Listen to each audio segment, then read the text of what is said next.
Par rapport à votre activité, vous n'avez pas besoin de gérer tous les détails à la fois.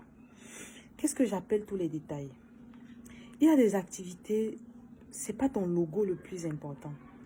Qu'il soit bleu, rouge, qu'il soit même moche.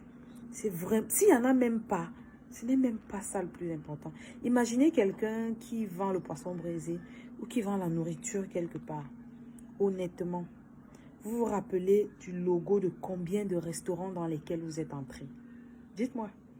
Par contre, est-ce que vous ne vous rappelez pas si le resto était propre ou pas?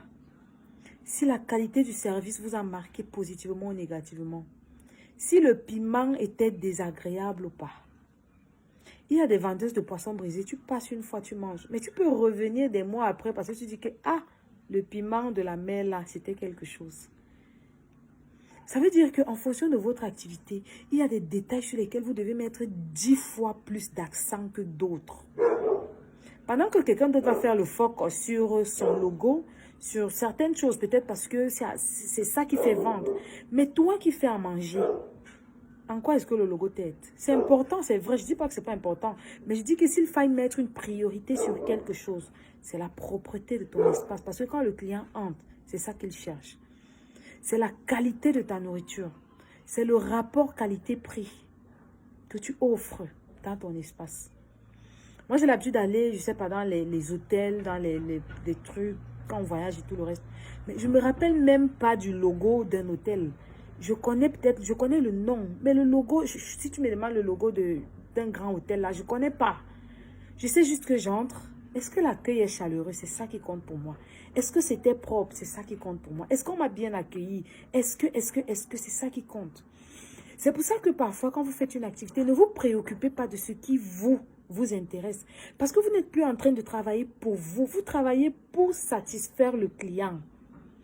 C'est pour ça que je vous dis souvent, tombez amoureux de vos clients. Parce que quand tu tombes amoureux de quelqu'un, tu es toujours en train de réfléchir ce que tu peux faire pour le mettre à l'aise, pour lui plaire, pour qu'il soit bien. Je prends l'exemple des coiffeuses, des maquilleuses. Parfois, tu vas appeler la maquilleuse ou la coiffeuse, tu vas lui expliquer ce que tu veux. Non. Elle va faire ressortir son art sur ton visage ou sur ta tête et elle va en être fière. Alors que ça n'a rien à voir avec ce que le client voulait. Est-ce que tu as écouté le client? Est-ce que tu as compris quelle était sa préoccupation? Est-ce que tu as compris quel est le résultat qu'il attendait de toi et non ce que toi tu trouvais bien pour peut-être pour tes photos plus tard ou pour tes statuts? C'est ça. Je connais beaucoup de maquilleuses comme ça qui ont perdu des clients parce que tu arrives, la cliente te dit, maman, je veux quelque chose de très léger. Et puis, elle te fait un truc compliqué et elle te dit, waouh, c'est beau. Et tu te regardes comme ça, tu dis, Seigneur. Tu arrives, tu lui dis que maman, je veux la coiffure, mais je veux quelque chose comme ça, comme ça, comme ça. Elle voit bien. Elle fait l'inverse, mais à la fin, elle te dit qu'elle a trouvé que c'était plus beau. Vous n'avez jamais eu affaire à ce genre de personnes-là. Et puis, tu as envie de vous demander, est-ce que c'est ce que toi, tu trouves beau qui est le plus important? C'est ton client. Donc, dans votre activité, essayez de voir, est-ce que ce que je suis en train de faire sera quelque chose qui va marquer mon client? Si tu as un restaurant, travaille sur ton logo, c'est pas mal. Mais je dis, bosse 10 fois plus sur la qualité de ton service, sur la propreté, sur ta nourriture, même sur les condiments, c'est important.